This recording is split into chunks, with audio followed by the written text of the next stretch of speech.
Hello everyone, apa kabar? Semoga dalam keadaan sehat selalu ya. Di kesempatan kali ini, saya ingin berbagi pengetahuan tentang mengenal subjek dalam bahasa Inggris. Ada banyak jenis subjek loh. Yuk, kita belajar sama-sama. Sebelum kita lanjut, saya ucapkan selamat datang di channel YouTube saya. Jangan lupa subscribe dan klik tombol lonceng.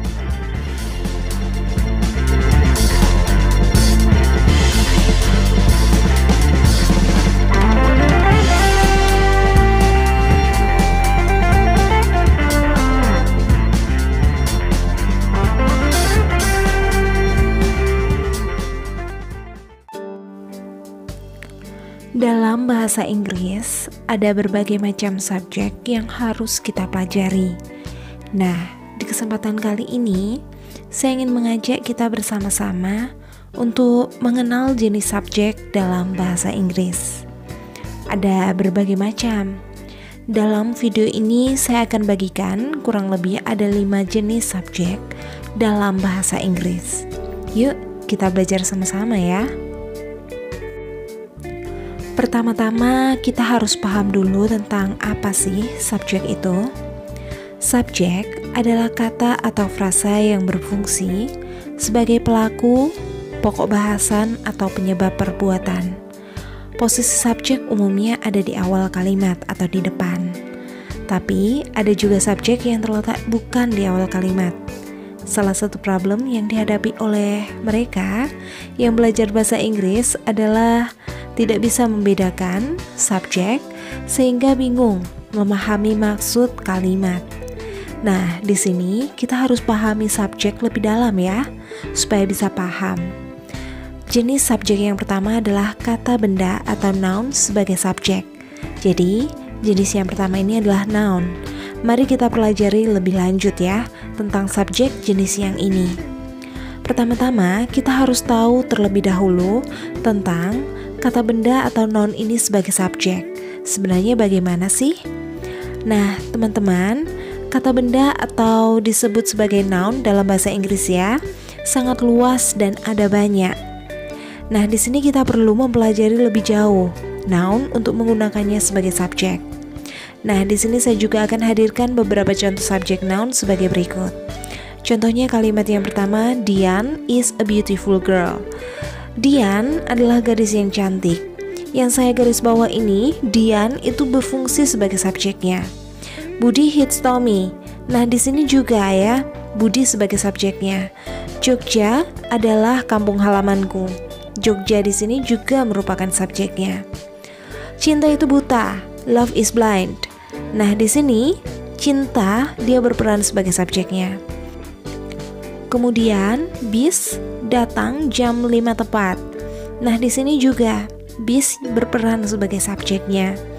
Jadi pada intinya di sini kata Dian, Budi, Jogja dan seterusnya adalah noun yang berperan sebagai subjek. Nah, sekarang sedikit berbeda, yaitu pronoun atau kata ganti yang berperan sebagai subjek. Jadi jenis yang pertama adalah noun, jenis yang kedua adalah pronoun. Nah, di sini teman-teman, kita pelajari terlebih dahulu tentang kata ganti atau pronoun ini sebagai subjek. Sama halnya dengan noun yang sudah kita pelajari tadi, kata ganti atau pronoun juga ada banyak jenisnya. Ada bermacam-macam. Contohnya pronoun sebagai subjek di sini ada we, kita. We learn English. Nah, di sini kita belajar bahasa Inggris, kata kita sebagai subjeknya. They are eating right now. Nah, kata they, mereka, ini juga sebagai subjek. Jadi ini kata ganti, benda atau pronoun sebagai subjek gitu ya. She is beautiful. Dia cantik. Nah, kata si ini juga sebagai subjek. It is fantastic. Itu fantastis. Nah, it di sini juga sebagai subjek. Jadi dalam kalimat-kalimat ini, pronoun we, they, it, she itu semua adalah subjek. Sekarang kita lanjut jenis yang ketiga teman-teman, yaitu frasa atau phrase sebagai subjek. Jadi jenis yang pertama tadi ada noun, pronoun, sekarang adalah phrase sebagai subjek.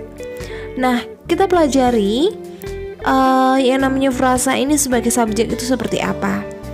Sebenarnya phrase atau frasa dalam bahasa Indonesia ya, ini adalah suatu bentuk penjelasan lebih lanjut dari suatu kata. Misalnya teacher gitu ya, yang awalnya merupakan kata benda atau noun, jika dimodifikasi sebagai smart teacher, itu disebut sebagai frasa. Jadi ada keterangannya, ada penjelasan lebih lanjut dari suatu kata. Contoh noun phrase adalah sebagai berikut ya, sebagai subjek. Old wood is best to burn. Nah, kayu tua.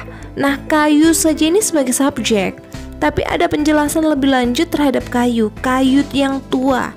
Kayu tua paling baik untuk dibakar. Nah, kata kayu tua atau old wood di sini ya, itu juga dia sebagai subjeknya. Yang mana subjek di sini adalah phrase atau frasa, di mana kata kemudian ada penjelasan lebih lanjut dari kata tersebut. A good book, nah ini kan juga book di situ sebenarnya sudah subjek, tapi ada keterangan lebih lanjut. Jadi a good book ini adalah sebagai subjeknya dan seterusnya. Nah, sekarang kita akan lanjutkan ke bagian yang keempat, yaitu infinitive sebagai subjek. Apalagi sih ini? Nah, teman-teman, mari kita akan pelajari lebih lanjut terkait dengan infinitive sebagai subjek ini ya. Sebenarnya infinitive itu apa sih? Infinitive adalah suatu kata kerja bentuk pertama yang diawali oleh to. Misalnya study itu menjadi to study.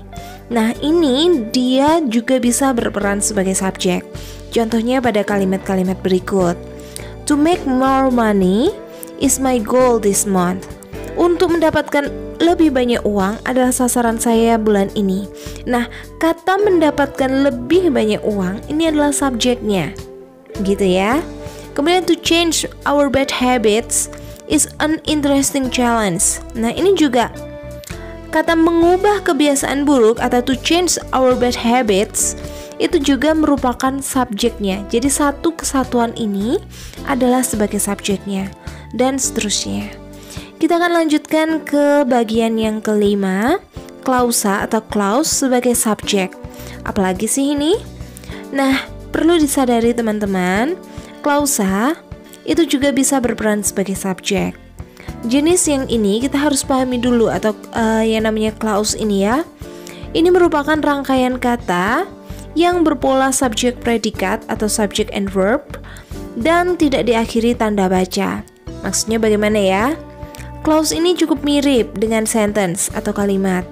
Jadi kita perlu hati-hati agar tidak salah menggunakannya. Contoh clause sebagai subjek pada kalimat ini. The person whom I like has a pair of blue eyes. Orang yang saya sukai, kata orang yang saya sukai atau the person whom I like ini merupakan subjeknya. Jadi satu kesatuan subjek ya. Subjek itu nggak cuma harus satu kata, tapi klausa seperti ini juga merupakan subjek. The car that I bought, nah ini juga mobil yang saya beli, ini adalah satu kesatuan subjek. Nah, harganya mahal. What she cooked was delicious. Apa yang dia masak lezat. Apa yang dia masak ini juga merupakan subjeknya. Nah, demikian tadi adalah 5 jenis subjek yang perlu kita pahami sebelum kita lebih lanjut belajar bahasa Inggris. Jadi kalau kemarin kita sudah belajar tentang verb, sekarang adalah subjek ya teman-teman. Demikian yang dapat saya sampaikan melalui video ini. Saya mengucapkan terima kasih atas perhatian Anda. Sekiranya informasi dalam video ini bermanfaat, Anda juga dapat share kepada orang di sekitar Anda. Jangan lupa dukung terus channel ini dengan subscribe dan juga jangan lupa untuk menekan tombol lonceng agar Anda dapat terus menerima notifikasi apabila saya memberikan informasi-informasi selanjutnya. Saya ucapkan kembali terima kasih dan sampai jumpa.